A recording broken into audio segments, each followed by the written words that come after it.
నమస్తే, welcome to Sakshi education. This is Ram. కేంద్ర ప్రభుత్వ ఉద్యోగాల కోసం సన్నద్ధమవుతున్నటువంటి అభ్యర్థులకు శుభవార్త.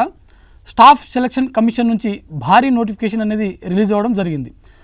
అయితే వీటికి సంబంధించి ఒకసారి మనం చూసినట్లయితే ఈ స్టాఫ్ సెలక్షన్ కమిషన్ నుంచి విడుదలైనటువంటి ఈ నోటిఫికేషన్ ఏదైతే ఉందో ఇది కంప్లీట్గా మనకు జీడీ కానిస్టేబుల్ సంబంధించినటువంటి నోటిఫికేషన్ అనమాట.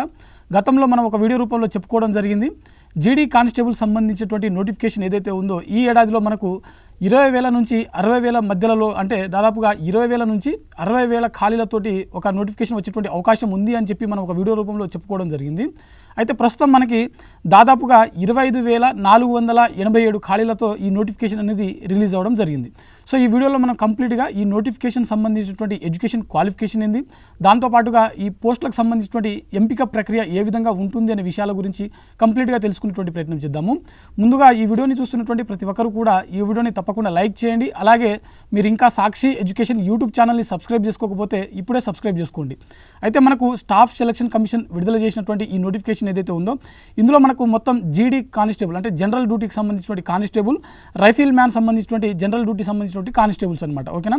సో కానిస్టేబుల్, నార్మల్ కానిస్టేబుల్, అదేవిధంగా రైఫిల్ మ్యాన్ సంబంధించినటువంటి పోస్టులు అయితే ఉన్నాయి. మొత్తం ఖాళీలు చూసినట్లయితే 25,487 ఖాళీలు అయితే మనకు ఈ నోటిఫికేషన్లో మెన్షన్ చేయడం జరిగింది.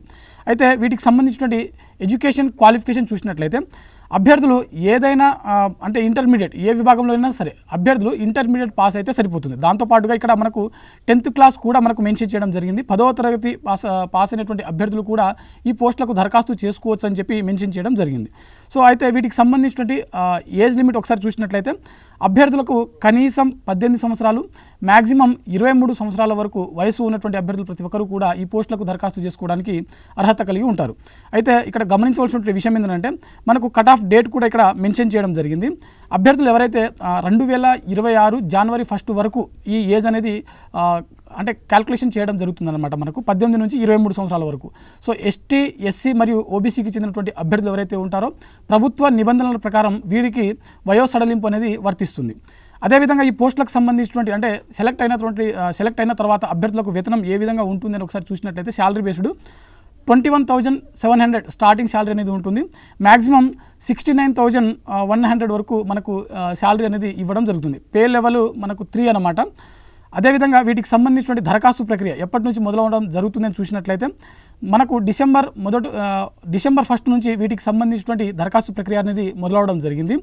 డిసెంబర్ 31 వరకు, అంటే మనకు డిసెంబర్ 31 ఆ రోజు మిడ్ నైట్ వరకు కూడా అఫీషియల్ వెబ్సైట్ అయినటువంటి స్టాఫ్ సెలక్షన్ కమిషన్ వెబ్సైట్ ఏదైతే ఉందో అందులో వీటికి సంబంధించినటువంటి దరఖాస్తు ప్రక్రియ అనేది జరుగుతుందన్నమాట.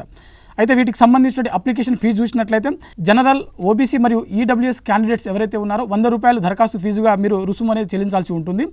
ఎస్సీ, ఎస్టీ మరియు ఎక్స్ సర్వీస్ మ్యాన్ చెందినటువంటి అభ్యర్థులు ఎవరైతే ఉంటారో వారితో పాటుగా జనరల్, ఓబీసీ మరియు ఈడబ్ల్యూఎస్ ఉమెన్స్ ఎవరైతే ఉన్నారో సో వీరందరికీ కూడా ఫీజు మినహాయింపు అనేది ఇవ్వడం జరిగింది.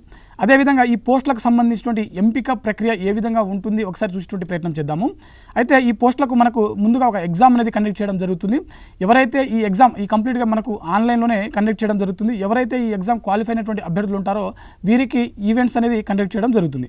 ఇందులో మనకు 2 ఉంటాయి. ఈవెంట్స్తో పాటుగా అభ్యర్థుల యొక్క మెడికల్ స్టాండర్డ్ కూడా అక్కడనే మనకు అంటే మెడికల్ స్టాండర్డ్ టెస్ట్ కూడా అక్కడనే నిర్వహించడం జరుగుతుంది. ఆ తర్వాతనే అభ్యర్థులు ఎవరైతే ఈ events process, medical standard test ఏదైతే ఉందో ఈ 2 క్లియర్ చేసినటువంటి అభ్యర్థులు ఎవరైతే ఉంటారో వీరికి డాక్యుమెంట్ వెరిఫికేషన్స్ అనేది నిర్వహించడం జరుగుతుంది. సో ఓవరాల్గా మనకు స్టాఫ్ సెలక్షన్ కమిషన్ నుంచి విడుదలైనటువంటి ఈ జీడీ కానిస్టేబుల్ ఏదైతే ఉందో ఈ దాదాపుగా 25,487 పోస్టులతో విడుదలైనటువంటి ఈ నోటిఫికేషన్ ఏదైతే ఉందో వీటికి సంబంధించినటువంటి దరఖాస్తు ప్రక్రియ మనకు డిసెంబర్ 1 నుంచి డిసెంబర్ 31 వరకు జరగనుంది. సో ఇంత భారీ నోటిఫికేషన్ రావడం అనేది మనకు అభ్యర్థులు ఎవరైతే ముఖ్యంగా ఎవరైతే కానిస్టేబుల్ ఇతర పోటీ పరీక్షలకు ప్రిపేర్ అవుతున్నటువంటి అభ్యర్థులు ఎవరైతే ఉన్నారో వీరికి ఒక శుభవార్త అని చెప్పుకోవచ్చు. సో ఇది ఇవాల్టి వీడియో. మరిన్ని జాబ్ అప్డేట్స్ కోసం చూస్తూనే ఉండండి Sakshi education. Thanks for watching. Thank you.